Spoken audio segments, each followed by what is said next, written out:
Para que no cargue. Sí, no hay problema. A ver, ahí. ¿Ahí sí? Sí, ahí estás compartiendo toda tu pantalla. Ahí se ve. De acuerdo. Bien. Bueno, esto nos vamos a ir salteando nomás para ir rápido. Este es el Power de este año. Está bastante parecido al Power viejo. Y vamos a ir a lo de Anato Pato nomás. Y bueno, si tienen alguna duda de Fisio Pato y eso también no hay problema. Primero que nada, anatomía y embriología nos le van a preguntar acá. Histología normal, saben, la histología normal de la tiroides está dada por los lobulillos tiroides, que son la unidad funcional. Estos lobulillos tiroides, que van a estar dados por las células que van a ser un epitelio cúbico simple, que van a estar rodeando esta sustancia que es rosada, que se llama coloide, que tiene de función almacenar a la tiroglobulina, que es la proteína que va a ser yodada para la síntesis de hormonas, y también va a almacenar las hormonas T3 y T4 en caso de una necesidad o un déficit que va a tratar de amortiguar la mayor parte del tiempo. En el medio también vamos a tener a las células parafoliculares o células C que sintetizan calcitonina, que es una hormona que va a funcionar guardando el calcio en los huesos y estimulando la absorción de calcio. Bueno, eso más que nada. Fisiología, la función de la glándula tiroides es recibir el estímulo por parte de la TSH que viene de la hipófisis anterior, que va a recibir el estímulo a su vez del hipotálamo, de la TRH, y va a sintetizar y liberar dos hormonas, T4 y T3, que van a ser las hormonas activas, que van a generar todas las funciones de las hormonas tiroides, que para natopato no tienen que saber, que para fisiopato tienen que saber, y siempre se les resume como aumento del metabolismo basal. Si vamos muy rápido, si muy lento, si algo no entienden, avisan nomás y van preguntando sobre la marcha y con eso es suficiente. Bueno, estas hormonas van a circular unidas a una proteína que es la TBG, globulina de unión a la tirosina, y esta globulina va a inactivar a las hormonas hasta que se sueltan y se separa la proteína de la hormona, funcionando así como forma activa. Los receptores y eso de las hormonas no hace falta que sepan. Y bueno, la glándula tiroides tiene mayor tamaño y se hace más activa en distintas circunstancias que van a tener en su actuar el anabolismo o el aumento de utilización de energía, y va a tener disminución de tamaño y menor actividad por la acción de agentes bociógenos, que van a ser estos que están acá, que no se suelen preguntar tampoco. Acciones mediadas por receptores celulares tienen aumento del metabolismo basal, y ahí ustedes se inventan cualquier cosa que se les ocurra en el momento, no hace falta saberlo, porque lo sacan por lógica: el aumento de los latidos cardíacos, de la frecuencia respiratoria, el aumento de la desviación de la cadena de transportes a favor de la producción de temperatura, etc. Son un montón de cosas que no les van a preguntar acá, y capaz en fisiopato, pero dentro de hipertiroidismo o tirotoxicosis o de hipotiroidismo. Anomalías congénitas, vamos a tener importancia en esta, por ejemplo, la agenesia de glándula tiroides. Vieron ya en una de las primeras clases, que no me acuerdo cómo se llamaba la clase, pero vieron todas las alteraciones que podía haber. La agenesia era la falta total. ¿Me lees el chat? Ah, bueno, sos vos. Yo eso sí tienen que saber, es muy importante. En todos los módulos que veamos tienen que saber todo lo que serían anomalías congénitas y trastornos del desarrollo y de la diferenciación. Ese era, ahí está. Bueno, vieron ya que se da mucho, por ejemplo, en pulmonar, se da en respiratorio y en renal. La agenesia era la falta total del órgano por falta del primordio, que es el brote embrionario, ¿sí? Eso produce en los niños que nazcan sin glándula tiroides una enfermedad que se llama cretinismo, o los niños cretinos, que es un hipotiroidismo congénito, y una de las funciones más importantes de la glándula tiroides durante el desarrollo, o de las hormonas tiroides durante el desarrollo, es la maduración del sistema nervioso central. Por lo tanto, los niños que nazcan con cretinismo van a tener distintas alteraciones que van a ir desde el retraso mental, madurativo, y problemas motores, ¿sí? Entonces, agenesia, falta total de la glándula, sin brote embrionario. ¿Qué se diferencia de la aplasia? Donde tenemos una falta de desarrollo, pero el brote embrionario está presente. Hipoplasia es una falta parcial del desarrollo. Fíjense como aplasia, la raíz A significa falta total, hipo significa poco. Esa es la diferencia entre esos dos, por las dudas. Si Ectopía es en otro no lugar. entendía. Ectopía básicamente es que la glándula tiroides se encuentre fuera de su lugar normal. El lugar normal es en la región anterior del cuello, por encima del cartílago tiroides y por debajo del cartílago cricoides, no importa, por delante de la tráquea, en la fascia cervical anterior. Y bueno, la ectopía sería en la base de la lengua o en el mediastino. O sea, que pasa a ser más cervical o que pasa a ser intratorácica. También puede tener quistes, bueno, y dicen la lengua en la línea media del cuello, que va a estar el hueso ioides, o fístulas, que la fístula es una comunicación anormal entre una porción interna del cuerpo que es hueca y otra.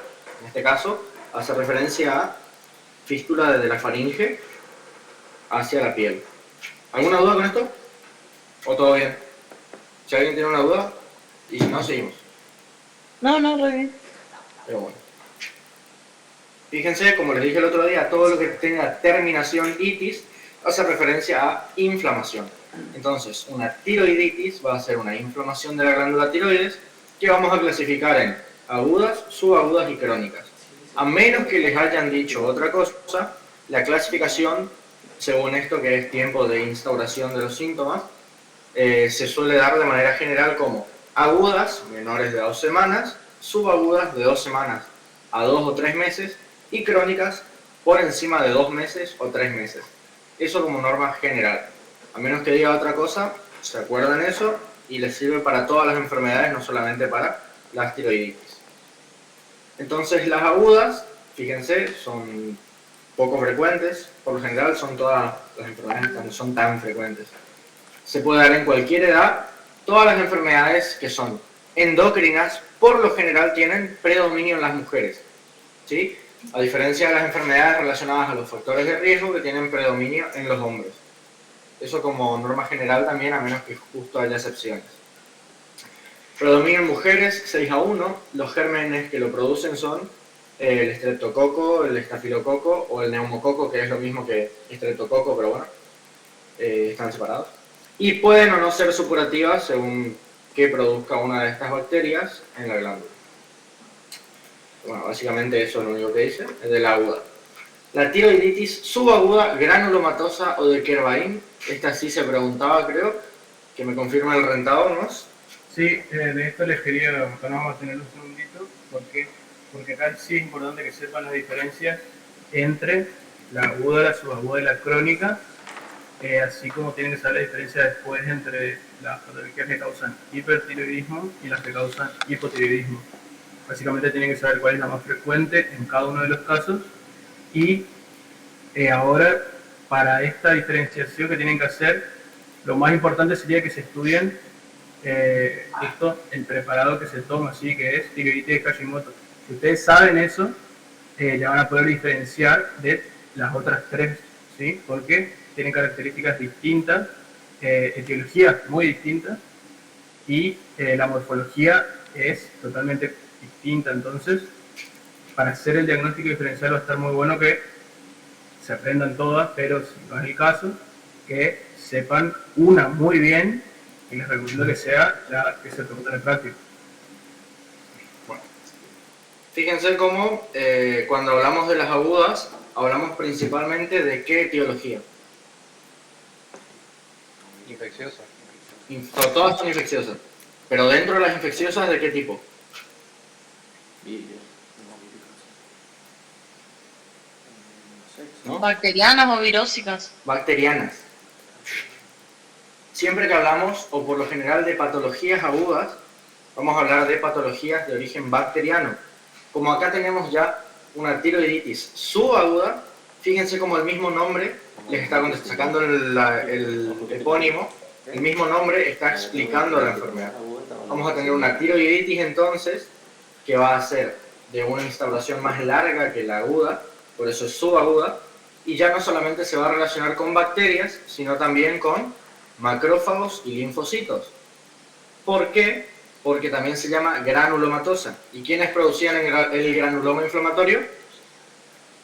Las células gigantes de cuerpo extraño, que eran una fusión de macrófagos, y también iba a haber reclutamiento de linfocitos. Entonces acá ya tenemos que se relaciona con virus, como el urliano, el sarampión o el de la gripe.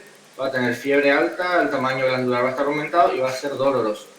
Histológicamente, que bueno, ahora se va a ver bien en el preparado, son microabscesos, ¿sí? Se forma una nueva cavidad y se llena de pus, con leucocitos y células gigantes con fragmentos de coloide.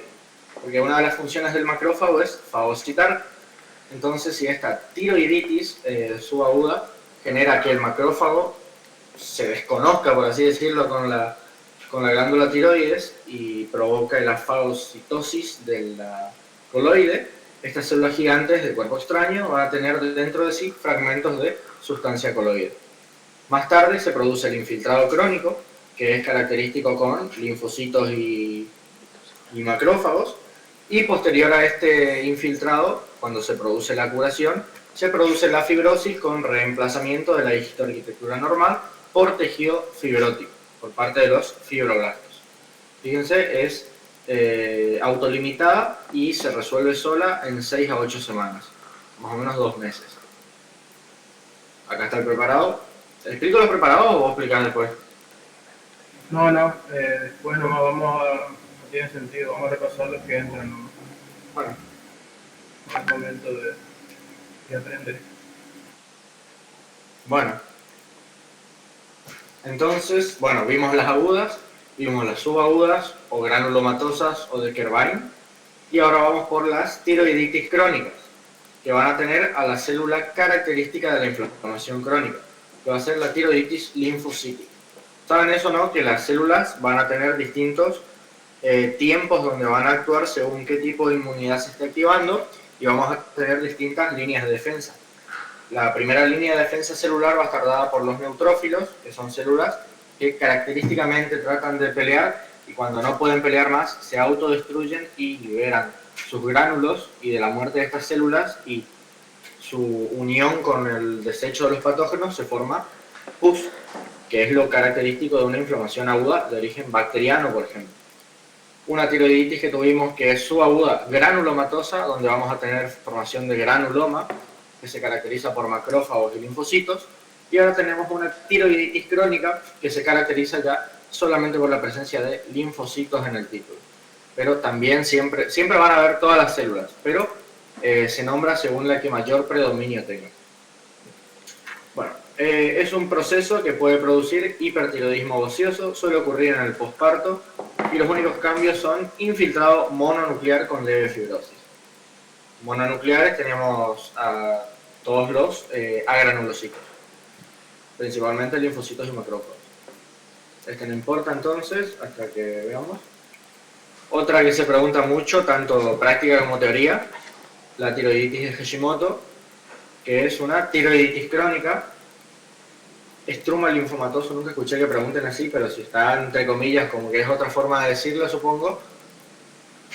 Otra vez vemos que es de mucho mayor predominio en las mujeres y está aclarado, pero si no se acuerdan durante el examen y ven una enfermedad de la glándula tiroides, marquen que es más frecuente en las mujeres, porque eso se suele preguntar también. ¿Qué tipo de enfermedad es más frecuente en mujeres? ¿Cuál en hombres? Etcétera.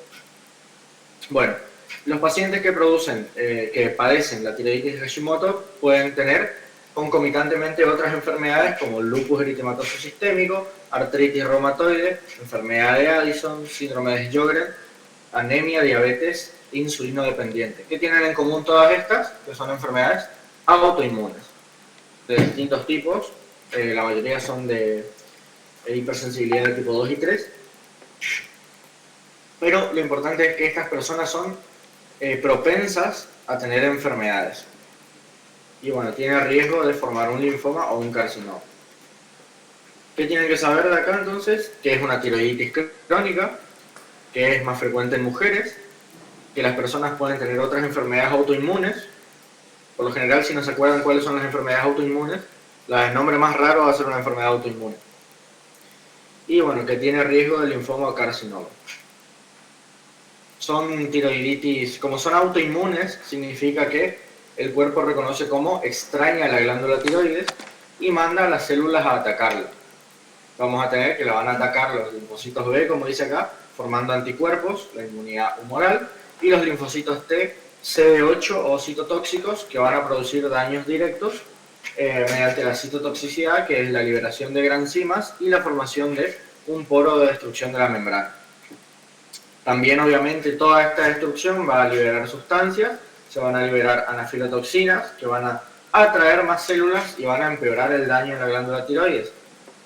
Y decía de esta que podría producir un hipertiroidismo porque si se rompe la coloides o se rompen los folículos tiroides que están rodeando la sustancia coloide y esta sustancia coloide se libera a la sangre, vamos a tener primero un hipertiroidismo porque se están dejando salir todas las hormonas que estaban almacenadas. Esto es el... Eso después no va a pasar, o vamos a verlo eso ahora en el práctico. Bueno. ¿Algo más que quieras decir del otro? No, perfecto. Ahora eso pasé a bocio, lee las generalidades y después vamos directo a hipertiroidismo. ¿Me paso esto? A bocio sí. Ah, está. Bueno, bocio es el agrandamiento por hiperplasia e hipertrofia, que son otros dos trastornos del crecimiento y el desarrollo, ¿sí? Hiperplasia era el aumento del tamaño del órgano a costa del aumento del tamaño del número de células, y la hipertrofia era el aumento del tamaño del órgano sin el aumento del número de las células. Y ahí, bueno, hay agentes que provocan bocio, son bociógenos, como el calcio y el flúor del agua, repollo, mandioca, coliflor, col de Bruselas y nabos. No creo que les pregunten eso.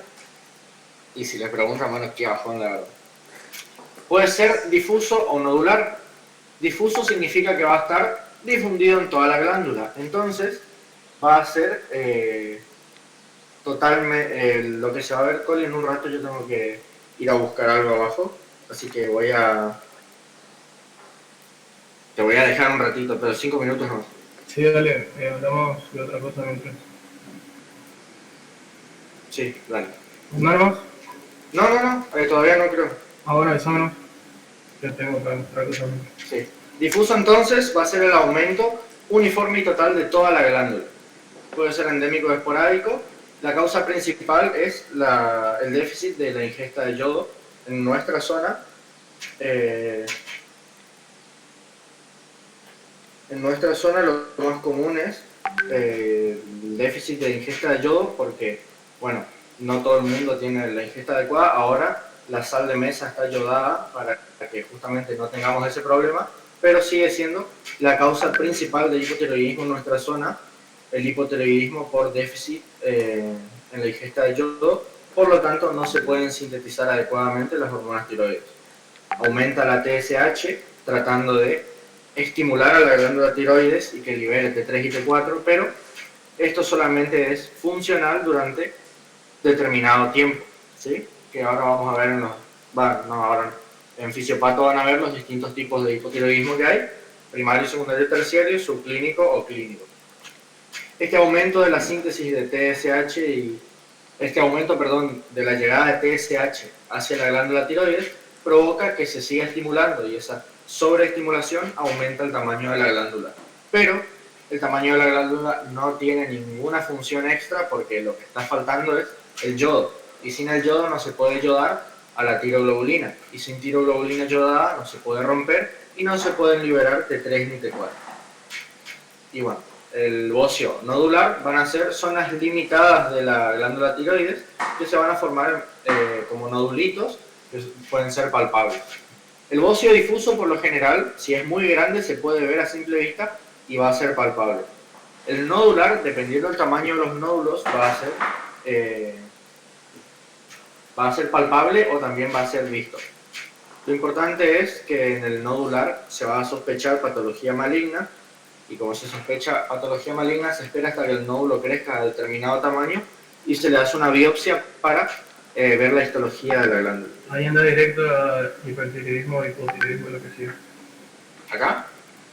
No. ¿No? ¿Tampoco? No. Ahí. Sí. Bueno, el ejemplo por excelencia de bocio hipertiroideo difuso es la enfermedad de Graves-Basedow, que creo que una de las que se preguntan, ¿no? Porque es la causa más común de tirotoxicosis. Yo le dije a mi comisión de fisiopato que el hipertiroidismo no era el que producía los síntomas. El hipertiroidismo es la enfermedad. A lo que se llama tirotoxicosis es a lo que se le da la producción de síntomas. Significa como un envenenamiento por hormonas tiroideas. Hay tantas hormonas tiroideas que se saturan los receptores y empiezan a generar hiperfunción. ¿Sí? 7-1 dice acá, también es en mujeres, creo, se da en la edad media de la vida y se postula un mecanismo autoinmune. ¿Qué? Acá es importante. Esto nomás, ¿no? No, nomás, tipo, ahora enfermedad de Plumber no habla nomás porque no se pregunta, tipo, el tema que ya en ellos no lo importante es Graves y esto sí. Bueno, triada de manifestaciones clínicas, deben estar presentes por lo menos 2. Hipertiroidismo, que se va a medir como hormonas T3 y T4 elevadas en la sangre. Oftalmopatía infiltrativa, parpadeo retardado, retracción del párpado superior y mirada fija. Y dermopatía infiltrativa, áreas localizadas de la piel edematosas, dorso de las piernas, en placas o nódulos. ¿Saben cómo se llama el edema que se da en las piernas, en el dorso de las piernas? Fobia. Fobia. ¿Cómo? Fobia. Fuerte, si dijiste. No sé qué dijeron. Signo fobia, dije. Eczema pretibial, ¿no era? El edema pretibial es característico de esto, sí, de las enfermedades del hipertiroidismo. Enfermedad de Graves, entonces, la triada, aumento de la captación de yodo. ¿Por qué? Porque el cuerpo está necesitando más el yodo, entonces el transportador MIS, que es el cotransportador sodio-yodo, va a estar en auge porque está tratando de agarrar ese yodo porque el cuerpo está pidiendo la T3 y T4. Una disminución de la TSH refleja al aumento de estas dos para tratar de pararle a la síntesis de hormonas tiroides y un aumento de T3 y T4.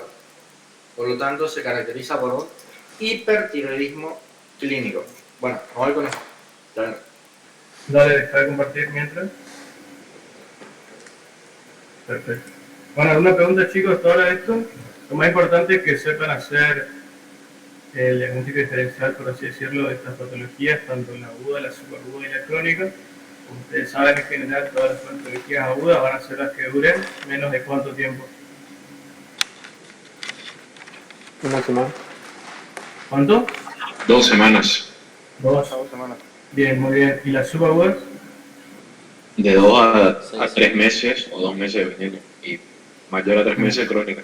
Bien, excelente. Eso puede ser que les aparezca un caso en el examen, obviamente, de la y con ahí ya le pueden ir sacando más o menos. Te dice, bueno, un paciente con una cierta clínica de tanto tiempo de duración, yo ahí ya me voy a ir inclinando a cuál sería la etiología más frecuente dentro de las agudas, las subagudas y las crónicas. Dentro de tiroides y Hashimoto, ya que estamos acá y bueno, no sale mucho de lo que sería el tema, podemos ver el preparado, ¿no? Primero vamos a ver un preparado así básico de Yo no tengo. lo que sería el 40 por esto que ven acá. Folículos, bien, ¿y qué tienen adentro los folículos? Coloides. Coloides, exactamente. Generalmente la tirotoxicosis se da porque, ¿cuál es la característica fundamental de la glándula tiroides en relación con todas las otras glándulas? Que puedo almacenar. Exactamente, ese es el punto. Que tiene la capacidad de almacenar, y como ustedes saben, todo lo que dijeron recién, de la clínica que causa un aumento de la circulación de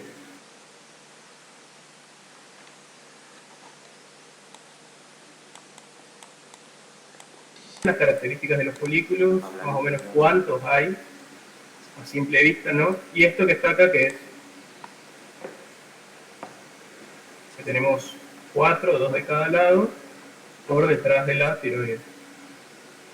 Para tiroides. Exactamente, para tiroides. Eso sí tienen que saber más para fisiopato cuáles serían las patologías que causan la alteración de las hormonas, de la paratormona y la calcitonina. Bueno, quiero que vean un poco más lo que sería el epitelio, porque dentro de esto va a estar después todas las alteraciones que vamos a ver en el preparado patológico. Ya no les voy a mostrar más preparados patológicos, al menos que sea necesario, porque tampoco los quiero confundir, ¿sí? Creo que tiene un poquito de delay, ¿no? Con la imagen. No se ve muy nítido, ¿verdad? No. Bueno. Igual lo que quiero que vean es la cantidad de folículos que hay, el estroma que está interpuesto, no sé por qué se ve tan mal ahora. Ustedes me escuchan bien, ¿no?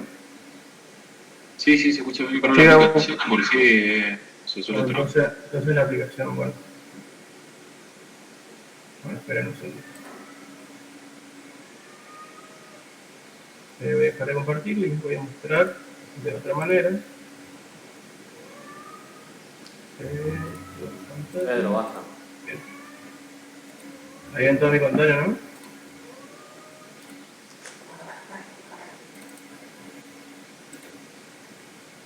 Ahora sí. Bien.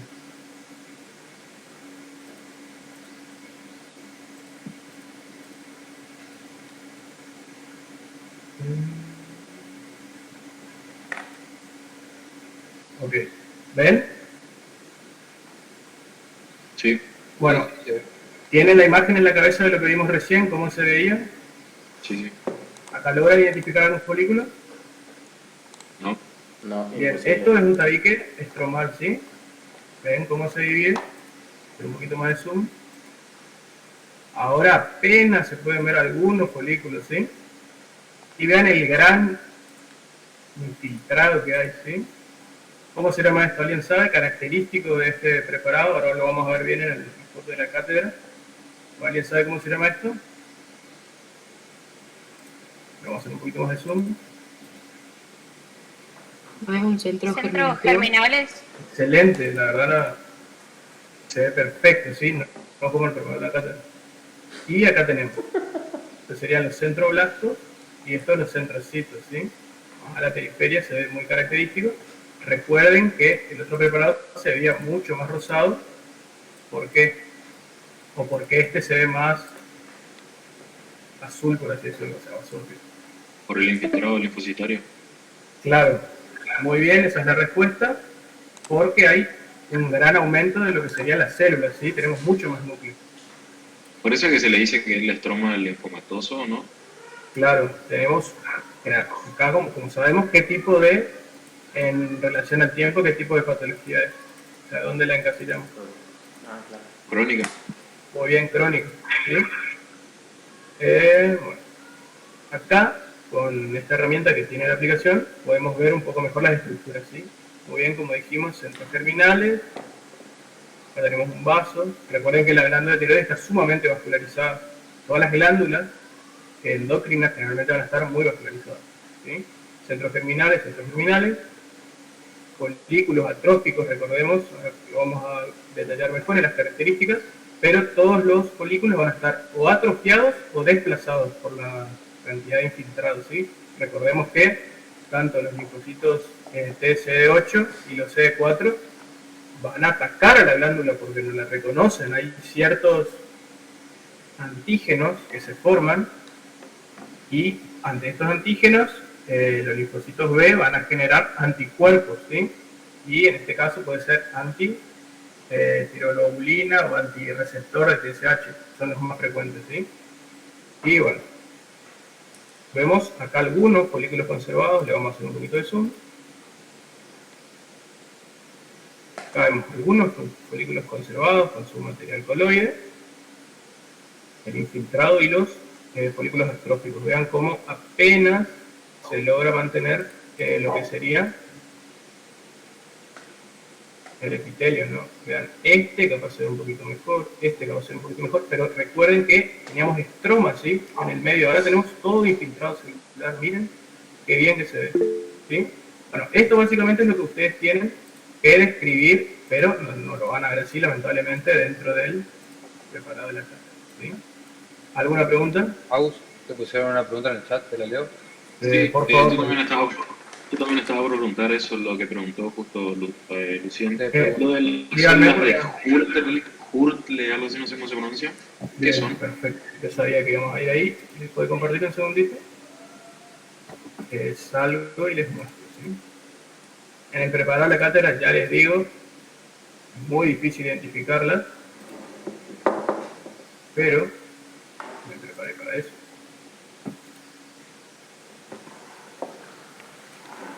Bueno, ¿ven mi pantalla? Sí, se ve. Bueno, este es. Ahora vamos a hablar de esto, del preparado, que parece muy poco. Y bueno, yo sabía que iban a hacer esa pregunta. Son células con estas características, ¿sí? Mucho más grandes que las células de folículos normales y tienen lo que denominamos básicamente abundante, perdón, hay que controlar, abundante citoplasma, ¿sí? Tienen como un doble reborde en lo que sería el núcleo, ¿sí? Tienen lo que nosotros decimos nucleolo prominente, ¿sí? Tenemos la cromatina bien condensada en un puntito y alrededor como sería doble reborde, ¿sí? Son básicamente este tipo de células que no son patognomónicas de tiroiditis, ¿no? Sino también que se dan en distintas patologías neoplásicas, por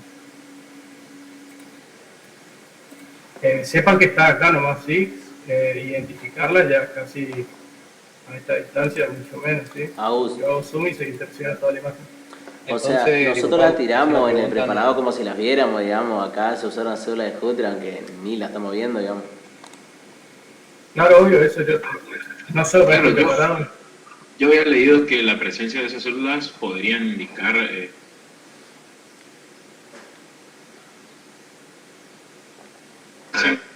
sí, había leído. Claro, muy bien, Sí, ¿por qué? bueno, Porque muy buena la aclaración, porque este tipo de patologías, o sea, la tiroiditis, predispone a distintos tipos de Estaban, neoplasias malignas, como por ejemplo el carcinoma papilar, pero ¿sí? Eso también tienen que saber. Pero identificarlas, ya les digo, es muy complicado, ¿sí? Acá solo vemos folículos atróficos, infiltrados, no vemos casi estroma. Te pregunto algo de esas células. Sí. Solamente las vamos a ver en tiroiditis de Hashimoto, ¿no? Porque en un preguntero está como que también están en la tiroiditis de Kerbein, tipo en la Claro. granulomatosa. Por eso les digo, no es patognomónico, o sea, no es que solo está en esta patología. Ah, Está ok. en otras patologías y también en patologías neoplásicas puede aparecer, ¿sí? Es básicamente un deterioro de la funcionalidad normal de las células foliculares. O sea que puede estar en los dos tipos de tiroiditis, digamos. Claro. Super, gracias. Bien. Bueno, yo sé que nosotros generalmente no practicamos lo que sería la descripción macroscópica, pero en este caso me pareció interesante. ¿Qué vemos acá? Muchos nódulos Bien, y hemorragia. bien. Coloración Primero, grisácea. Glándula aumentada de tamaño. eso, sí, eso es lo más importante. ¿Ese es homogéneo o es heterogéneo ese aumento del tamaño? O sea, simétrico o no. heterogéneo, porque es asimétrico. Bien, tenemos un poco más aumentado a un lado, pero en general ambos están afectados, ¿sí? Eso es lo que quiero que les quede claro. Es decir, es asimétrico, pero ambos están afectados, ambos lóbulos, ¿sí? ¿Podemos agregar que los bordes son irregulares? Que los bordes son irregulares, muy bien. Vemos que la superficie está indemne, ¿sí? Si bien tiene como formaciones nodulares por el desplazamiento intraparenquimatoso de la glándula, lo importante es que vemos toda la superficie intacta en coloración y en infiltrado, ¿sí? Entonces le ponemos aumento de tamaño asimétrico. Bien, aumento de tamaño simétrico, ¿sí? La coloración por ahí puede estar un poco alterada, tienen que describir el color que ven. ¿Qué color ven acá? un parduzco oscuro, ¿no? Tenemos dos lóbulos, izquierdo-derecho, y un lóbulo o istmo o lóbulo piramidal, ¿sí? Bueno, acá vemos un corte. O sea, ahora pasamos de toda la descripción que vimos desde afuera y ahora pasamos al corte. ¿Qué vemos al corte? Disculpa, ¿qué color dijiste? Un pardo oscuro, ¿sí? Generalmente lo decimos así, ¿no? Blanco nacarado, pardo oscuro, ¿sí? Son terminología que le gusta utilizar. Pardo negruzco. Sí, un pardo oscuro. Pardo claro, pardo oscuro son siempre terminologías que usa la cátedra. Al corte, entonces, ¿qué vemos? Poco de hemorragia. Bien. Formación nodular. Eso es exactamente. ¿Y esta formación nodular cómo es? ¿En un solo lóbulo o es difuso? Difuso. Es difuso y de diferentes tamaños también. Muy bien, difuso, diferentes tamaños, excelente. ¿Alguna otra característica que se les ocurre? Ya dijimos varias, ¿eh? Que tiene zona de congestión. Bien. Y generalmente, ¿por qué se va la congestión? ¿Qué significa eso? La coloración, vean cómo parece como muy rojo por la congestión. Recuerden que al estar muy vascularizada, la glándula va a tener mayor facilidad del infiltrado. El infiltrado linfocitario, como ustedes saben, causa todo lo que sería los signos de la inflamación, ¿sí? Color, rubor, dolor, etc. La consistencia también hace falta ponerla ahí, aunque no se la pueda palpar, digamos. Todo lo que a ustedes se les ocurre tienen que ponerlo. ¿Cómo va a estar la consistencia? Recuerden que tenemos unas formaciones nodulares difusas, pero generalmente este tipo de glándulas son ¿de qué tipo? Si yo las toco, Consistencia firme, ¿no es? Duro elástica. elástica, bien. Perfecto. Friable al tacto también. Friable, sobre todo en la parte del corte, ¿no? Recuerden esas formaciones nodulares, las van a tocar y se van a querer escindir, o sea, romper. ¿Sí? ¿Alguna pregunta de la parte macroscópica? La puse más que nada porque puede ser preguntable. Después vamos a repasar también macro si quieren en futuros repasos.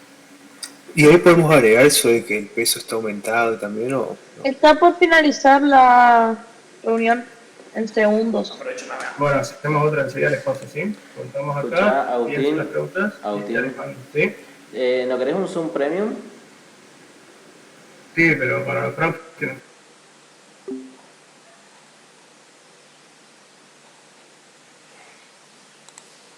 Parénquima tiroideo reemplazado, folículos linfoides con centros germinales reactivos, y ahí también, si se acuerda, pueden poner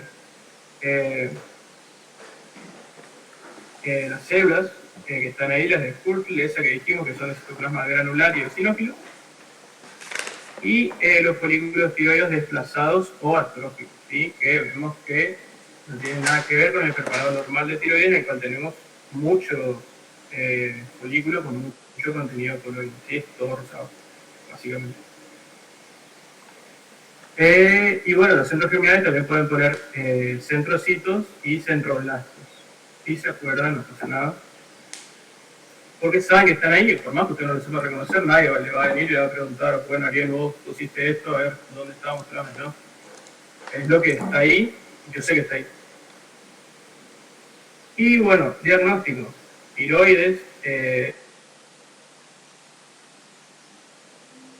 aclaración que el otro día les había dicho que siempre tienen que poner las fórmulas. Y sí está bueno que siempre pongan las fórmulas, pero hay algunos preparados en los cuales yo no tengo la capacidad de distinguir qué órgano es, pero sí la patología. Y si yo distingo la patología, ya está, es súper válido. Por ejemplo, carcinoma epidermoide, yo veo las córneas, veo infiltrado, veo queratinización en estratos de los que no debería haber, proliferación de células pavimentosas, etc. Pero no sé qué órgano es, no me acuerdo. Vi la imagen, pero me confundo con otros órganos. Lo que yo ponga, neoplasia,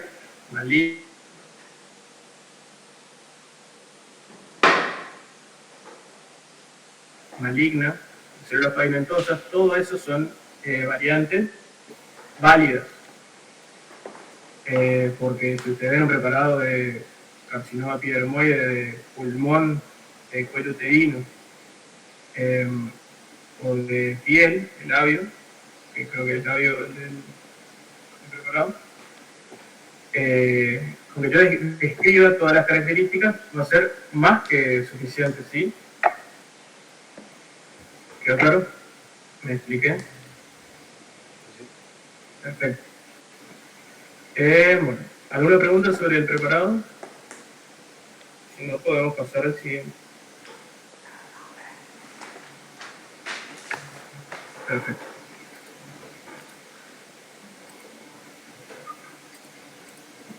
¿Alguien sabe qué estamos viendo ahora? ¿Yo?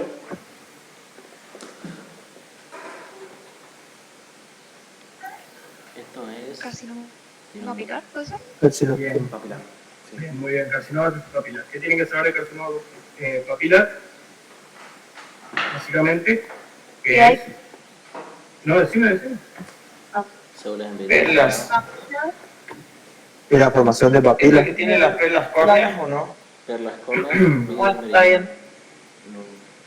No. Y eso tiene la cromatina fina en forma de virus limitado. Muy bien. Una característica. El núcleo también. El núcleo también. En hendidura. No escuché si dijeron por ahí, pero no tiene perlas córneas, tiene los cuerpos de Samoma. Muy bien, los cuerpos de Samoma. ¿Qué son los cuerpos de Samoma? Muy bien. Gracias. Yo tiré esa, ¿verdad? No, está bien, Ah, bien sí, tirado. perdón, no te escuché. Bien tirado. ¿Cómo es que se llamaba la forma que tenían los núcleos que era partido al medio? No me acuerdo. En hendidura. ¿Lechuza? No. En hendidura. Vemos Vidrio que tiene... esmerilado, creo que dijeron por ahí. En Vidrio esmerilado. Bien. ¿Alguien sabe o alguien puede describir esa característica de vidrio esmerilado que dijeron muy bien, que es lo que tiene este preparado?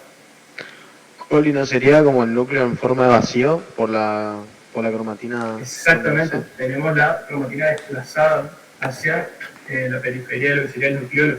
Entonces vemos como núcleo vacío, como borroneado, como vidrio deslustrado justamente.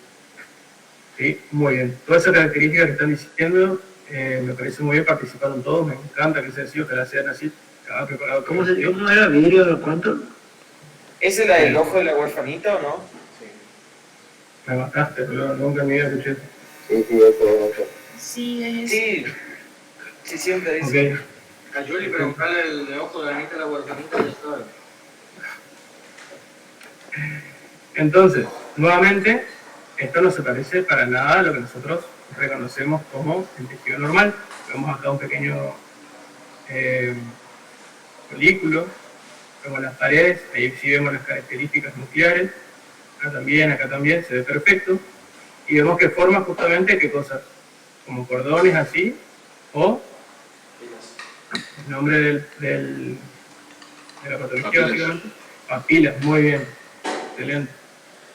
Bien, si ven los cordones celulares a cierta disposición, que básicamente desplaza o interfiere en lo que sería la estructura normal de la entrevista. Entonces tenemos tiroides, tiroidectomía nuevamente, fijación y tinción, y parénquima reemplazado, proliferación de estructuras papilares tapizadas por un epitelio público. Ahora pasamos a describir cómo es este epitelio.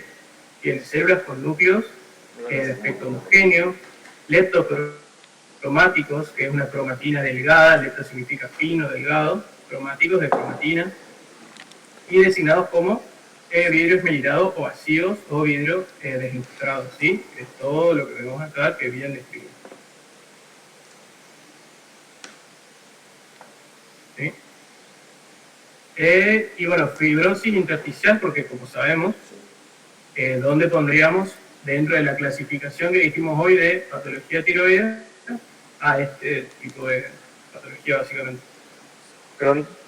Crónica, muy bien. Acá también podemos poner cuerpo de Samoma, que me faltó, pero después lo pongo. Y la fibrosis, justamente, de que se va a ver, perdón, un poquito de zoom. ¿Cómo sabemos que hay fibrosis? ¿Qué es lo que vemos? ¿Quién se unió?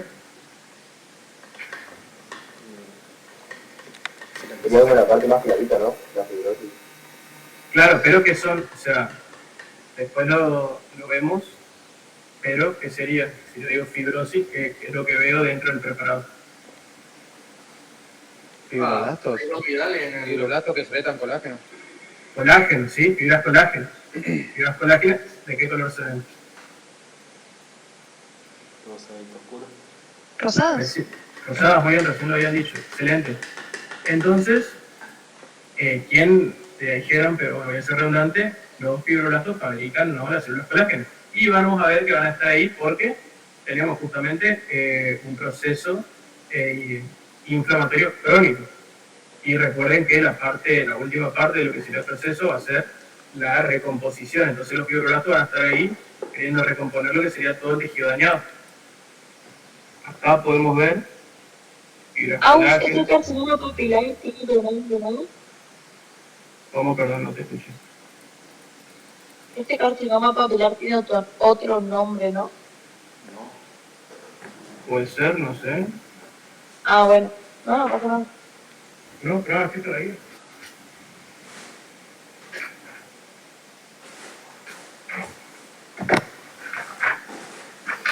Sí, se llama el carcinoma de tu señora.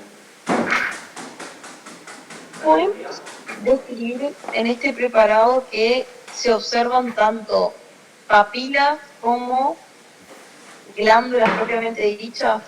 Sé que las papilas son glándulas, pero viste que las papilas tienen este aspecto más achatado, alargado, que las glándulas que son más bien redonditas. Muy bien, pero si vos sabes Que las papilas... Pero si vos sabes que son papilas, y las papilas es lo que caracteriza básicamente este preparado, vos vas a ir y vas a poner papilas, ¿sí? Sin diferenciarlas de las glándulas. Y, o sea, lo puedes poner, recuerden, lo que les dije recién, tienen que poner todo lo que se acuerdan. Sí hay glándulas y sí hay, digamos, ese tipo de proliferación glandular, y también tenemos ese tipo de disposición, que es básicamente el mismo tipo celular, pero dispuestas de esa manera de cordones que forman papilas, ¿sí? Ambas. Pero todo tienen que poner. Yo por ahí les pongo algunas características nomás.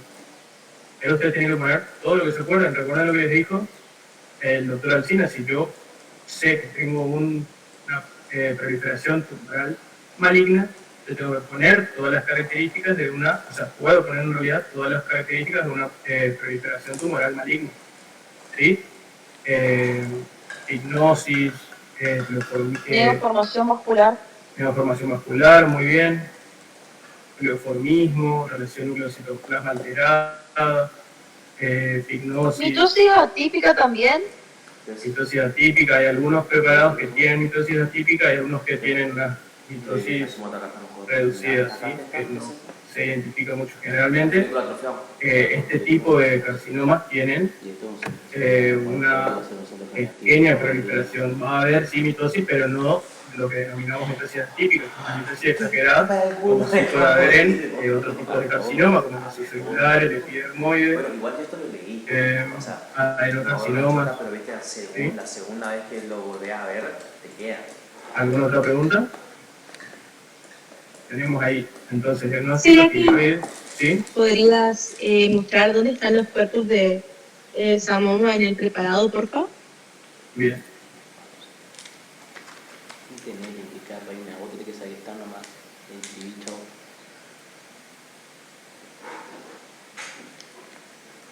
Claro, pues. ¿Qué dijimos entonces que eran los cuerpos de Samoma? Calcificaciones. Como calcificaciones. Clasificaciones, muy bien. El tema es que ¿Calcificaciones? son calcificaciones concéntricas, ¿sí? Como se forman básicamente nidos de calcificación. ¿Eso es característico de una inflamación crónica? Claro, recuerden los distintos tipos de calcificaciones estróficas. Bueno, súper, está abajo, sí, está abajo. ¿Cómo dijiste? Carcinoma papilar. Carcinoma follicular, carcinoma papilar de la calle. Acá no veo, che, acá capaz podría ser, pero la verdad que no.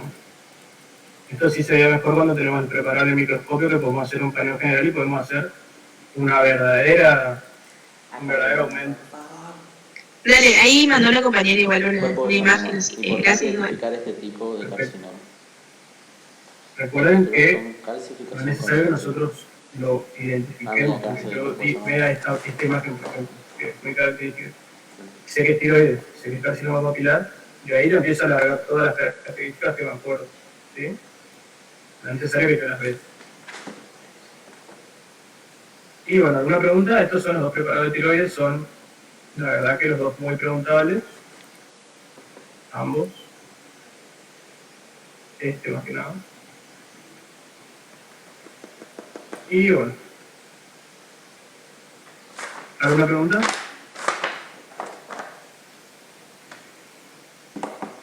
Sí, ¿a qué hora termina por todo eso? El otro AU que era el tubular, si no me equivoco, carcinoma tubular o algo así, ¿ese es menos probable que tomen en comparación a papilar? Sí, sin duda. Bueno, ahí, no sé si todos pueden ver la imagen que mandó la compañera, ahí se ve mucho mejor por la tinción básicamente que tiene. Es bien basófilo, se ve bien, la calcificación y vean cómo tiene un doble reborde, así como un halo. ¿Qué es eso? Alrededor. ¿Sí? Por más que ustedes no lo vean, lo pueden decir. ¿Qué poronga es eso? Bueno, pasamos al último preparado de esta clase. Güey, si no, no van a ¿Qué ven? poder estar 2 horas ahí. Yo sé que saben qué preparado es, pero ¿qué es lo que ven? Ay, creo que hoy lo vimos a este con Antina. ¿Y qué Unas es? suprarrenales, ¿no? Bien, una suprarrenal. Vamos a mirar una suprarrenal normal. Entonces, pues vamos a hablar mejor de las características. Un vacío y abrir partido ahí como un té, como una sándwich de arroz. ¿Están viendo mi pantalla? Sí, sí. Y aún. Bien. Esto sería normal, ¿sí? Acá vemos todo lo que sería un corte en la glándula. ¿Cómo se llama esto? Corteza. Muy bien. Y vean la médula, excelente. ¿Cuál es la diferencia entre la corteza y la médula, aparte de la función que tienen, obviamente? ¿Qué tiene esta que no tiene esta?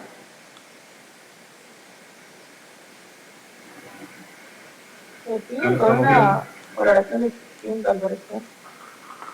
Bueno, porque puede ser esa coloración. ¿Qué tiene este que no tiene este?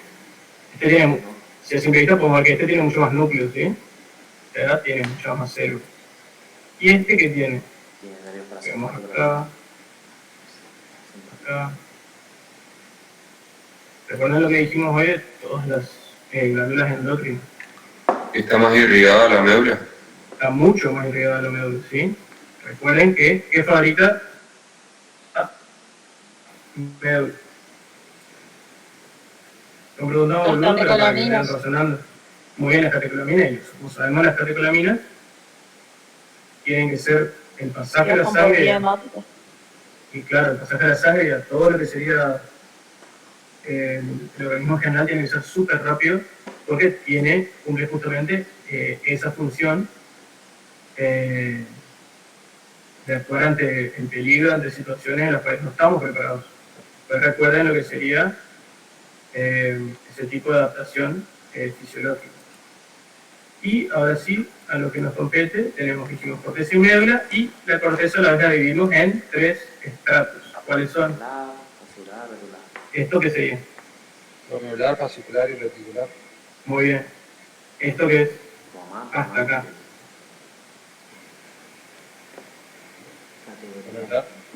No, esta es la cápsula. ¿Sí? Acá la cápsula. Ahí se ve un poco mejor. No sé por qué está tan lento. No sé dónde así. Acá tenemos la cápsula, ¿sí? Fíjense, perdón. Las células como son alargadas, ¿sí? Y acá sí. Recién lo dijeron. estratos y así.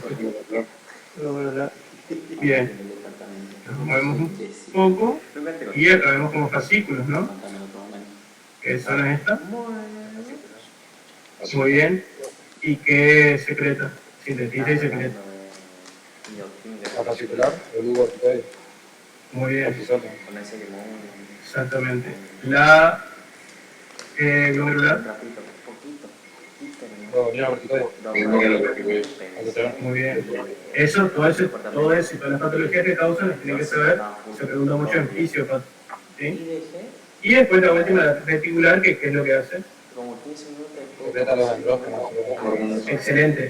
Cada uno de los estratos va a tener distintas patologías, más de una generalmente, y tiene características clínicas completamente distintas, por más que sea este espacio nada más que vivir. Bueno, tengan en mente esto y comparen. Voy a compartir toda la pantalla, entonces podemos hacer la comparación un poco más dinámica.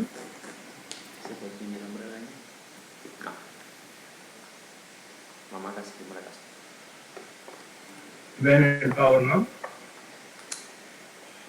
Sí. Bien. Ahí más o menos estaría al mismo aumento.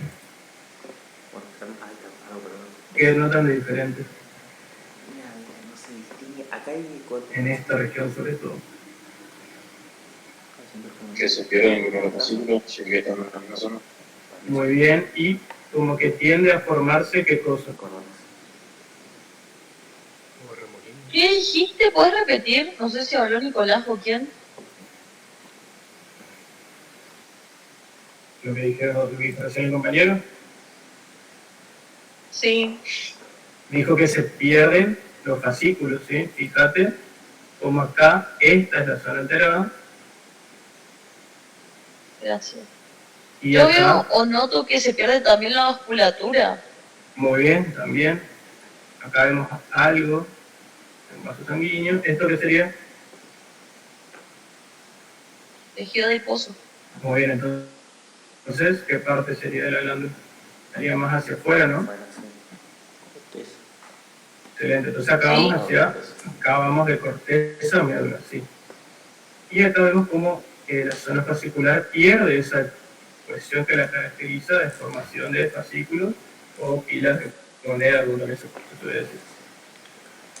Que acá vemos perfecto cómo van cordoncitos de células, y acá ya no.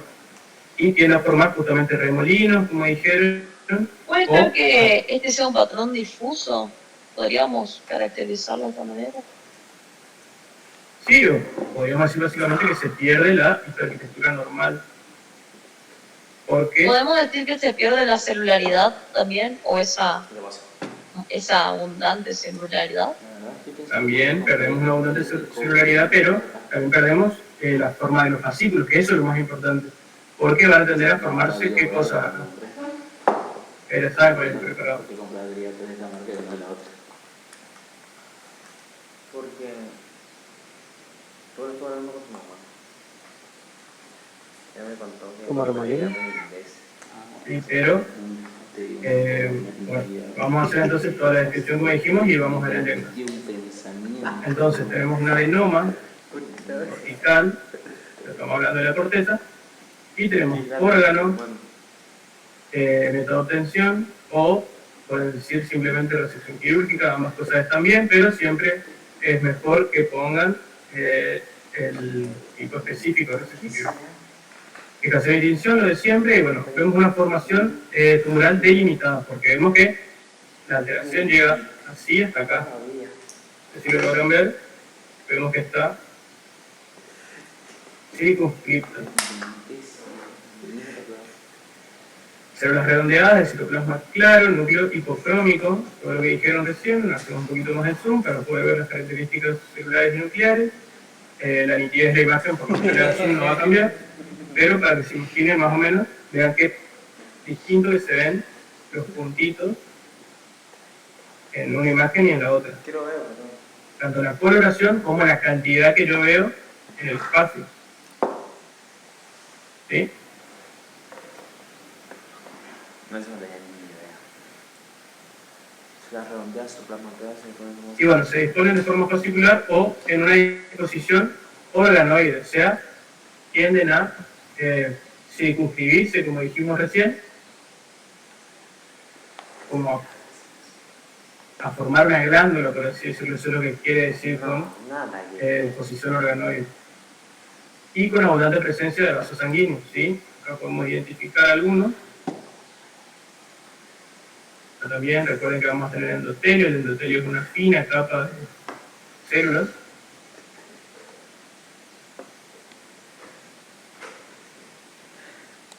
Hago te da una consulta, a la final es que hay proliferación de vasos sanguíneos o que como que desaparece, o sea, yo veo que como que desaparecen los vasos sanguíneos por eso. No, es una abundante presencia, ¿sí? Recuerden que una de las características de las neoplasias es que tienen esa capacidad de hacer neoformación también de vasos sanguíneos. Ok. Y bueno, otra vez reemplaza la hiperarquitectura normal como podemos ver. Este es un preparado un poco feo, pero... ¿Sí? ¿Decime? En este caso no va lo de pleomorfismo celular, eso, ¿no? Y en este caso no, porque acordate que tenemos, este es un tumor benigno, ¿sí? Generalmente no vamos a tener todas las características de alteración, tanto nuclear como citoplasmática, ¿sí? Fíjate que si bien sí hay una disminución y hay un aumento capaz del citoplasma, por eso lo vemos así, hay una disminución de la cantidad de células por espacio, no vemos grandes alteraciones nucleares.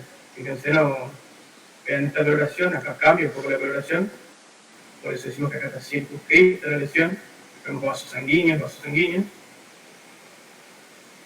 y mucho citoplasma. Bueno. Y el tema de la mitosis tampoco va a estar muy cambiada, ¿no? Y por eso, al hablar de, en este caso, nuevamente un tumor benigno, sabemos que tenemos sí cierto grado de mitosis, pero este grado de mitosis va a estar delimitado. Vamos a hablar de mitosis atípica por ahí, que nos gusta decir cuando tenemos una tumoración maligna. ¿Sí? Bueno, gracias.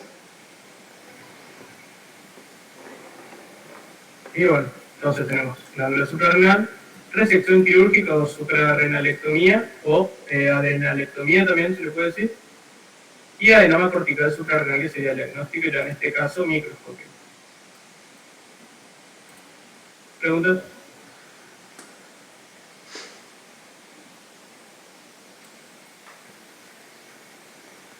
Ahora seguimos con nutrición y metabolismo. Muy bien, seguimos con nutrición y metabolismo. Academia, por favor. Ahí voy a abrir el Power, vamos a usar el Power de la cátedra nomás porque no quiero olvidarme de nada, sinceramente, al ser un preparado nuevo. No creo que les pregunten como dije hoy, pero...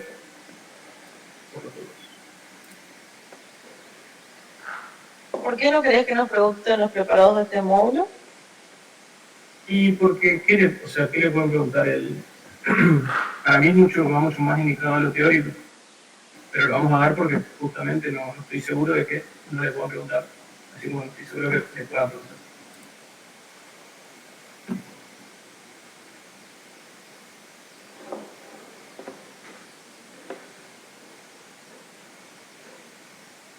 Y después también, si quieren quedarse, les voy a hacer, les voy a recordar algo que es muy importante, también le pueden preguntar acerca de alteraciones microscópicas, lesiones primarias y secundarias de piel, ¿sí? Que también les pueden preguntar, sobre todo para la parte teórica. Agustín, te pregunto, ¿cómo se llaman las aplicaciones estas que Están muy estás buenas. buscando? Bien, uno es un atlas básicamente que hicieron en la Universidad de Buenos Aires, creo que fue el primero que les mostré, que está bueno, pero tiene pocos preparados, tipo, están muy buenos, están muy bien explicados, muy bien detallados, pero son poquitos los que tienen, no tiene gran variedad, o por ahí tiene una variedad, pero cosas que nosotros no vemos. Por eso, literalmente lo usé para buscar dos preparados nomás, que fue el adenocarcinoma de pulmón, creo, o el de No me acuerdo si era adenocarcinoma de pulmón, carcinoma piedramaide de pulmón, o El de bronconeumonía fue. bronconeumonía, exacto, eso, sí, no me salía. Bronconeumonía era, y ahora recién para tiroiditis de Hashimoto. Esos son los únicos dos que tiene esa aplicación de lo que damos nosotros. Y la otra se llama Biolúcida, que es básicamente una base de datos que tiene varios preparados de distintas universidades que nosotros usamos siempre. Es el de una universidad de Utah, creo, que tiene básicamente todo lo que vemos nosotros. Y nosotros ahora están dando tan lento, generalmente andamos mucho más rápido.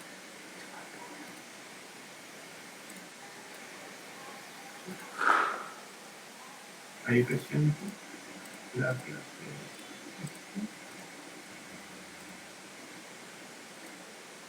Muy bien. ¿Ven la pantalla, no?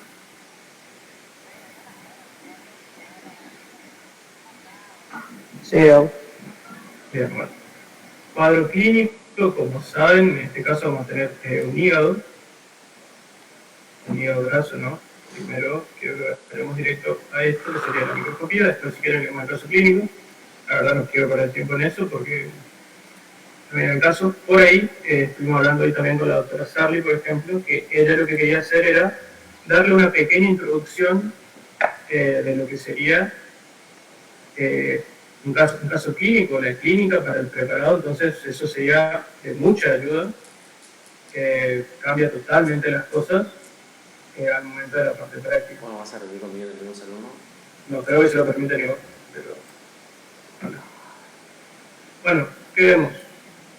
Básicamente que vemos acá, vemos poquitas cosas, pero ¿qué es lo que vemos? ¿Esto qué sería? Vacuolas. Vacuolas. Micro y macro vacuolas. Núcleo desplazado. Muy bien, excelente. Todas esas características, ¿a qué nos hacen pensar? Primero, lo primero que tenemos que saber cuando vamos a preparar, si estamos viendo, un cambio neoplásico o una alteración inflamatoria, ¿sí? O cualquier otro tipo de alteración, que es este caso. ¿Qué estamos viendo ahora? Un cambio graso, excelente. O esteatosis también. Ustedes saben, hay distintos pasos, desde el hígado normal hasta el último, ya que sería un hepatocarcinoma, pasando por cirrosis, etc., en distintos estadios. Eso es más para la parte de bueno, ¿qué tenemos que saber acá? Bueno, el cuadro clínico, un paciente masculino de 50 años, obeso, estándares de relación con el índice de masa corporal y el porcentaje de grasa. Recuerden que el índice de masa corporal es un muy buen índice, pero tiene un fallo que es que no discrimina entre la masa magra y la masa grasa. Entonces por eso por ahí se saca también el porcentaje de grasa. Bueno, también se le realiza una biopsia de hígado, de control previo a someterse a una cirugía bariátrica. ¿Alguien sabe lo que es una cirugía bariátrica? Una reducción del estómago. Muy bien. ¿Alguien más quiere decir algo? Lo que me falta a mí eso. Y bueno, papi, si comés palito de la selva de desayuno, ¿qué va a hacer? Bueno, órgano hígado, como dijimos, en este caso, el método de obtención, lo vamos a ver en la siguiente diapositiva, pero vamos a verlo ya, es biopsia hepática por Throughput. ¿Alguien sabe lo que es esto? Lo mismo que se hace en la biopsia renal. Es como una agujita gruesa que entra, sale una parte interna, corta un cilindro y sale de vuelta. Bien, tenemos básicamente una aguja gruesa que se introduce, generalmente puede ser por vía ecográfica, sería lo más conveniente, y tiene adentro de esa aguja otro elemento que lo que hace es cortar y sacar un cilindro. Ese cilindro se procesa de manera de rutina, por todo el procedimiento que ustedes ya conocen, en parafina, se forma el tapo, se monta en el portaobjetos y es lo que vemos, lo que vamos a ver acá. Está muy clara la imagen, pero bueno. Seguimos entonces la técnica, lo mismo que dijimos siempre. Y en la micro vemos un cilindro de parénquima hepático con esta arquitectura alterada por presencia intracelular, o sea, en los hepatocitos de micro y macrovascular. Todo lo que ustedes dijeron es perfectamente. ¿Sí? Es un preparado dentro de todo sencillo porque también lo habíamos visto. Si bien la etiología es distinta, lo habíamos visto en el primer proceso. Entonces, básicamente dice lo mismo: microvacuolas lipídicas intrahepatocitarias, dentro de las células de campo. Vamos a ver si se puede ver un poquito mejor. Y bueno, vamos a ver. Nos llegamos a reconocer todas las estructuras que sabemos que tienen el hígado, con los lobulillos, los canalículos, y también el espacio porta con la actividad portal. Eso a esta resolución no lo podemos ver y a este momento tampoco. Pero lo que sí vemos son estos espacios blancos, como gotas lavadas, que son las micro y macrovacuolas que dijimos recién, ¿sí? Perfecto. Básicamente eso es lo que se ve en este preparado. Por eso les digo que es muy raro que los cursos tienen tantas cosas para preguntar mucho más floridas, y justo le van a preguntar esto, pero por eso tienen que repasarlo también. ¿Qué más vemos? Áreas de células hepatocitarias, hepatocitos, con gotas de grasa de pequeño y mediano tamaño, lo que dijimos, con un citoplasma vacío. La grasa desaparece por efecto de la técnica del proceso de material, porque, como sabemos, no teñimos lípidos con la técnica de rutina, y el núcleo se presenta desplazado sobre los bordes del citoplasma, lo que dijimos recién. Se observa ruptura de la membrana basal hepatocitaria focal, es decir, como que se juntan entre sí esas vacuolas por una ruptura de las membranas de las células, como en este caso. No áreas de cicatrización, eso es importante porque ya hablaríamos de un estadio mucho más avanzado, y respuesta inflamatoria tisular, que habla de otros estadios mucho más avanzados. Diagnóstico entonces: biopsia hepática con throughput, técnica de rutina, hematoxinosina, es la cloración, y hepatopatía metabólica no alcohólica. Simplemente lo único que podemos saber es la etiología, los factores de riesgo que tenga este paciente y los antecedentes, porque de otra manera no tenemos para identificarlos. Si me aparece el cuadro, si yo no tengo el cuadro clínico y me aparece el preparado, y yo no sé si es alcohólico o no alcohólico. Y cambio de graso, que es lo que yo sí sé que puedo describir con todo lo que ustedes dijeron. ¿Sí? Y bueno, otra vez, es un poquito más aumenta. Una pregunta sobre este preparado es muy sencillo y está bueno que les pregunte porque tienen cosas para decirle, tienen bastante sabido.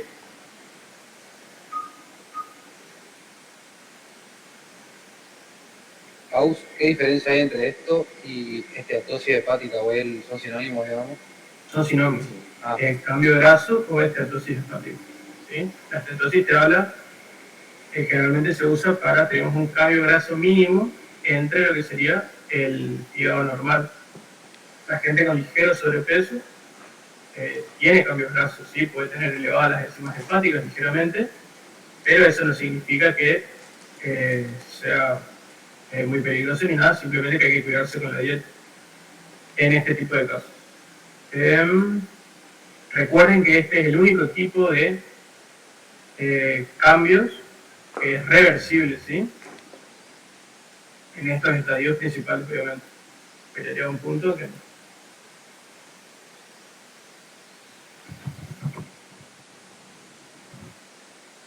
¿Preguntas o pasamos al siguiente preparado? Bien, pasamos todos. Bueno, paciente femenina de 50 años con un laboratorio clínico de hiperuricemia, masa palpable en partes blandas en la región del codo, clínicamente compatible con TOFO. ¿Sabe lo que es un TOFO? Se decide excede, o sea, distribución, sacarlo. Creo que eran depósitos de ácido úrico, ¿no? Muy bien. ¿Saben cuál es el lugar más frecuente en el que se da? Las manos. En la extremidad distal, digamos. Bien, en las articulaciones de las falanges, en las metacarpofalángicas y en la primera articulación metatarsofalángicas, que sería el gordo del pie, básicamente. Son los lugares en los que se da más frecuentemente. Bueno, macroscopía, vemos un fragmento blanquecino de las siguientes medidas, con inclusión total, al tacto una consistencia en parte aumentada. O sea, cada vez más durito. La técnica sería la misma de siempre y los cortes histomorfológicos muestran partes blandas con cristales de ácido úrico. Vamos a pasar a ver y vean cómo se ve todo esto. Veamos acá.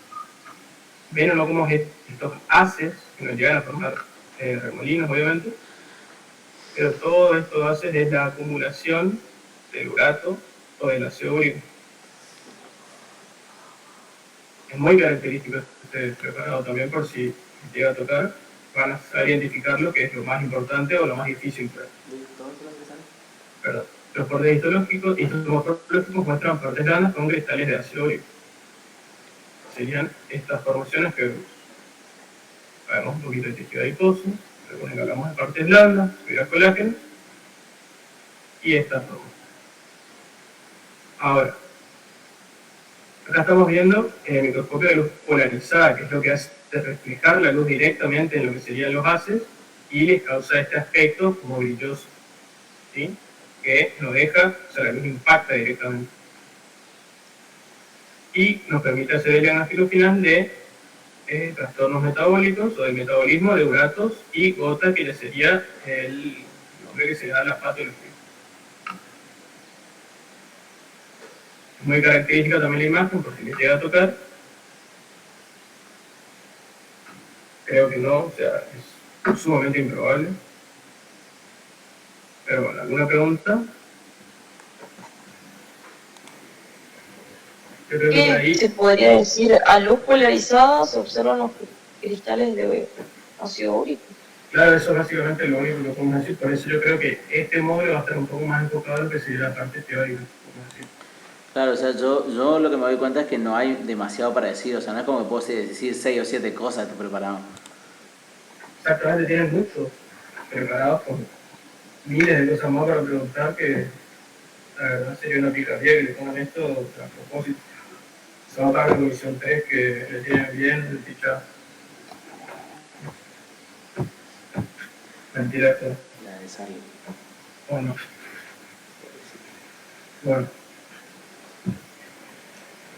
Y pasamos al último caso, que son dos, en realidad vamos a dar uno porque simplemente es la misma patología. ¿Qué vemos acá? ¿Qué características vemos? Les voy a marcar ahí. ¿Qué tienen que ver en este preparado? ¿Alguien se acuerda lo que es? Tiene el diagnóstico. Bien. Tenemos estos depósitos de hierro, ¿cómo se denominan? Siderosis. Bien, la siderosis. ¿Y qué diferencia hay entre siderosis y hemocromatosis?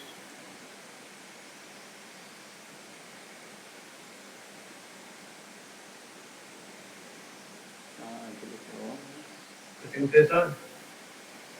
¿Cómo puedes repetir, por favor? Sí, como no, ¿cuál es la diferencia entre siderosis, que dijo el compañero, y la hemocromatosis?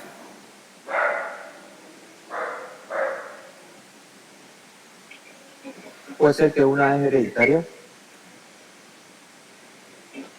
La hemocromatosis sería la enfermedad en sí, lo que dijo Joaquín sería como lo secundario a eso, creo.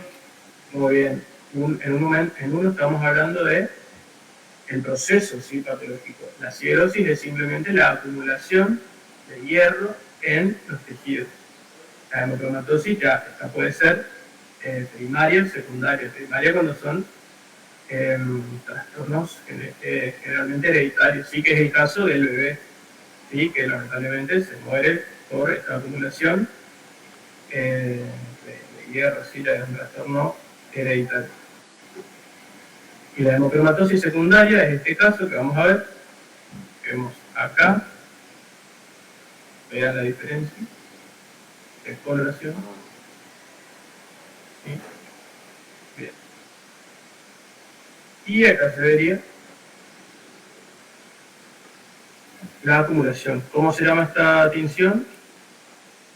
A los que llegaron tarde, yo a los de mi comisión les mandé ahí un PDF, que es básicamente una lista, que tiene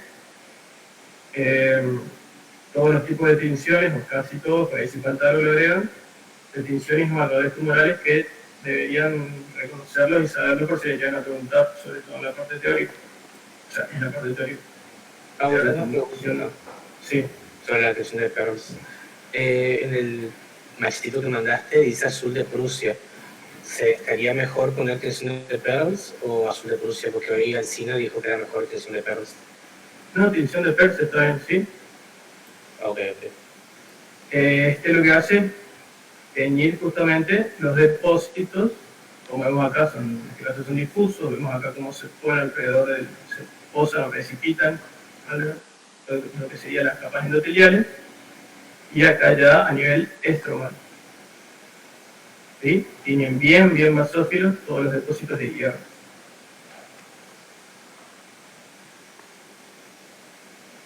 Muy bien. Como dijimos en el caso de la hemocromatosis neonatal, hoy lamentablemente a los casi 40 días de vida, con todas las consecuencias que tiene justamente esta patología. Y bueno, acá por las dudas, tricrómica de Mason, que tiñe la tricrómica de Mason. ¿Colágeno? ¿Cómo? Fibras colágenas. Fibras colágenas, muy bien. ¿Alguien tiene idea de lo que es este preparado?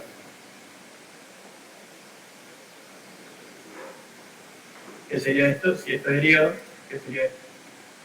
Un lobulillo. Ah, no, esa es la triada portal. La triada portal. Muy bien, excelente. Y ahora tenemos azul cruces que también nos ayuda a detectar la presencia de hierro, en este caso, en lo que sería el hígado. Vemos acá nuevamente como tiene azul, bien azul, todos los depósitos de hígado. Para la clínica. Y, bueno, ¿alguna pregunta sobre este preparado? Yo les recomendaría que esto, por lo menos todo esto, sepan de este módulo, ¿sí?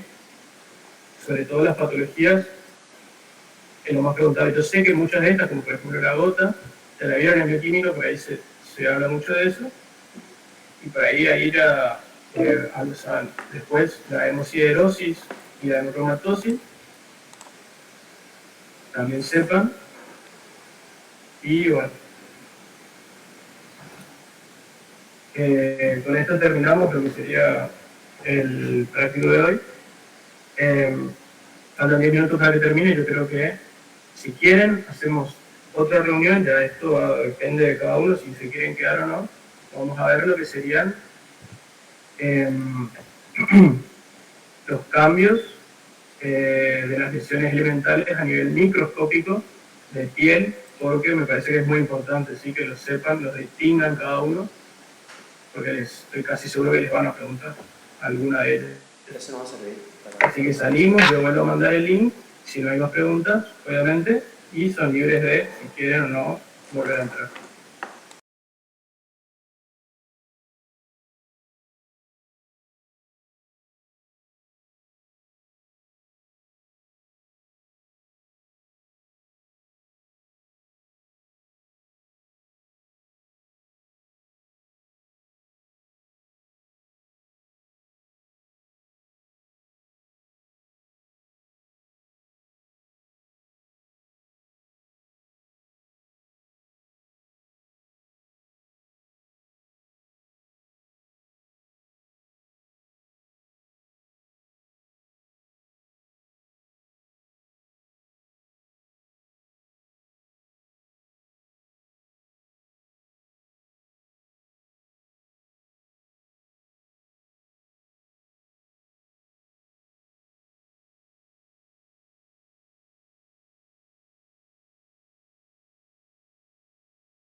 ¿sí?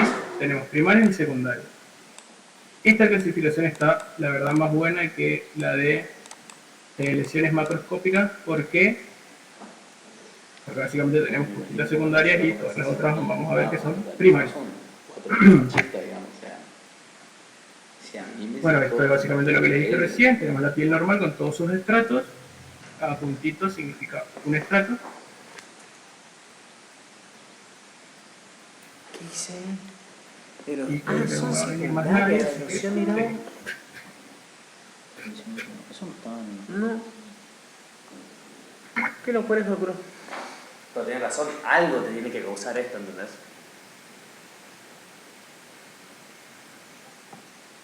Bueno, tenemos dentro de las primarias, tenemos la hiperkeratosis, la parakeratosis, la diskeratosis, acantosis, acantólisis, papilomatosis, lentiginoso, espongilosis, exocitosis y vacuolización, ¿sí? Son todos términos muy quizás parecidos, pero ahora vamos a ver en qué se caracteriza cada uno. Y después las secundarias van a ser, al igual que en las macroscópicas, van a ser cosas que pueden salir después de las primarias, y son complicaciones de las mismas. En este caso tenemos la erosión y la ulceración. Ahora vamos a ver bien la diferencia entre cada uno.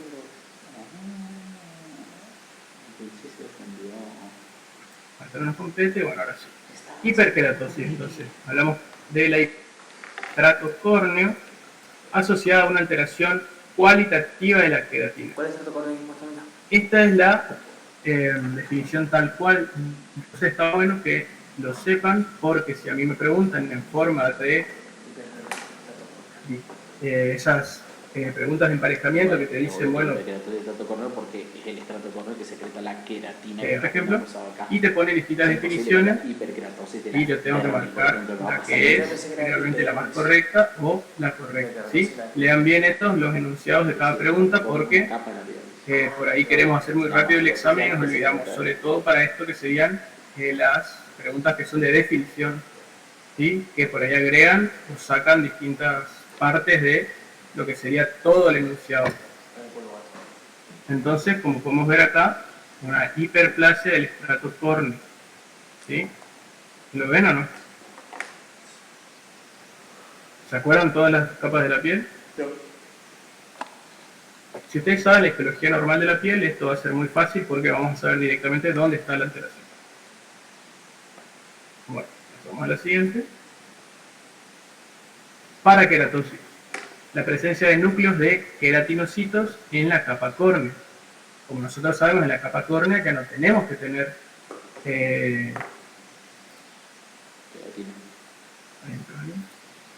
ya no tenemos que tener núcleos ni toda la estructura celular. Ya vamos a ver células más aplanadas, que pierden la forma.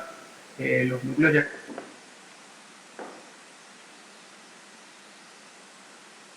mucho mejor. Vean como acá tenemos núcleo en esta capa donde ya no debería haber núcleo. Y este ya sería el último estrato, que es el estrato disyuntivo, donde ya toda esa queratina se va perdiendo. Diskeratosis, el último de los tres términos que por ahí son más confundidos. Es una queratinización anormal y prematura por debajo del estrato granuloso, que es donde se empieza a formar esta queratinización.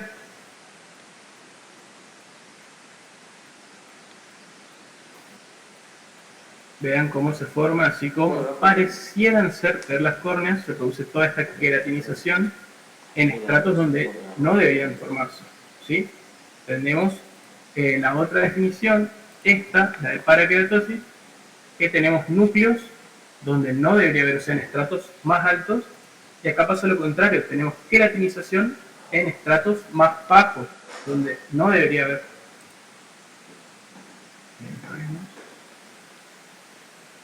¿Me explico? ¿Se entiende lo que estoy queriendo decir? Sí, sí. Se entiende, se entiende. Bien. Vean, toda esta queratinización acá, donde están las flechitas, se ve perfectamente. Acantosis. Tenemos hiperplasia de la epidermis. Acá ya hablamos de la epidermis en general, ¿sí? Todos sus estratos. Vean como acá tenemos un gran aumento de la celularidad. Acá tenemos otro gran aumento de la celularidad, ya en los estratos lúcidos. Y acá en el estrato córnea, y en el estrato disyuntivo, acá no se llega a ver, pero vemos que en todos hay un aumento, ¿sí? Sería lo contrario al adelgazamiento de los estratos. Acá tenemos la hiperplasia, es decir, se engrosan todos los estratos. Por ahí soy un poco redundante, pero para que quede claro, porque por ahí en ese momento la terminología, si bien acá está súper básico, por ahí en ese momento capaz nos confundimos. Con la cantólisis no los vamos a confundir, porque la definición nos dice que es la pérdida de uniones intercelulares con formación de vesículas o hendiduras y pérdida de esa cohesión. ¿Qué quiere decir con todo esto? Que se rompen básicamente los puentes intercelulares, como sabemos que se producen, acá tenemos desmosomas, y se van rompiendo las capas, ¿sí? Vean acá cómo se pierde la cohesión entre las capas de los cordones celulares y se van rompiendo. Ya no vemos los estratos como los veíamos antes, ¿sí? Uno arriba del otro, todos bien enganchaditos. Yo después les paso el favor, quédense tranquilos, entonces los pueden ir revisando. Papilomatosis entonces es una hiperplasia, al igual que una de las definiciones anteriores, de la dermis papilar en este caso, con elongación o ensanchamiento de las papilas dérmicas. Como recordarán, tenemos epidermis y dermis. Dentro de la dermis tenemos la dermis papilar y la dermis reticular.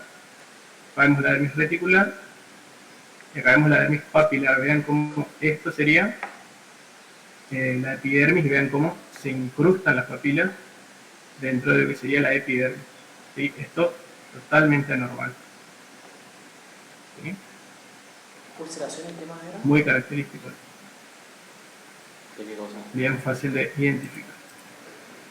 Úlcera y la otra, la anterior. Vamos al siguiente, que es el lentiginoso, que es un patrón lineal de proliferación melanocítica en la capa basal de la epidermis. Ustedes saben, los melanocitos se encuentran en la capa basal y van largando como raíces, por así decirlo, que le dan toda esa pigmentación a los estratos más bajos de la piel. Acá, como podemos ver, bien la melanina dentro de los melanocitos, obviamente, pero vemos que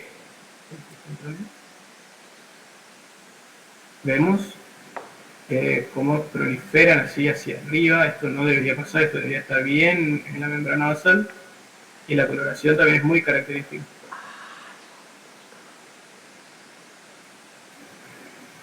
Esponjiosis, edema intracelular en la epidermis, ¿sí? Esto lo recontra podemos ver. Vean dónde está la estrellita, acá el asterisco marcando toda esta. Es como una vacuolización sería, pero básicamente el edema nada más intracelular. Vemos otro. Bien característico. Les muestro las imágenes, pero esto es básicamente lo que les pueden preguntar es en la parte teórica, o por ahí en el final sí podría aparecer una de estas imágenes.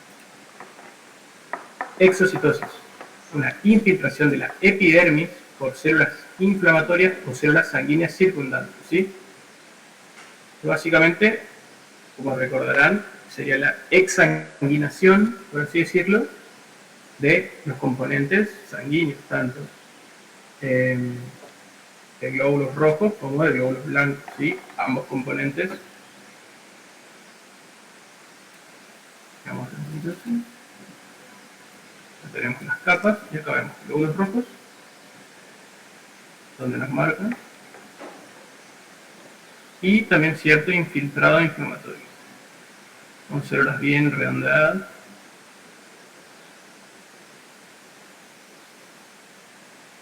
Y los distintos estratos de la piel.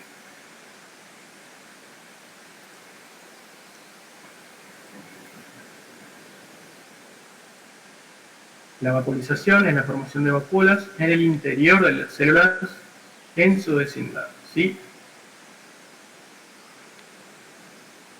Es parecida a la esponjiosis, pero acá se forman vacuolas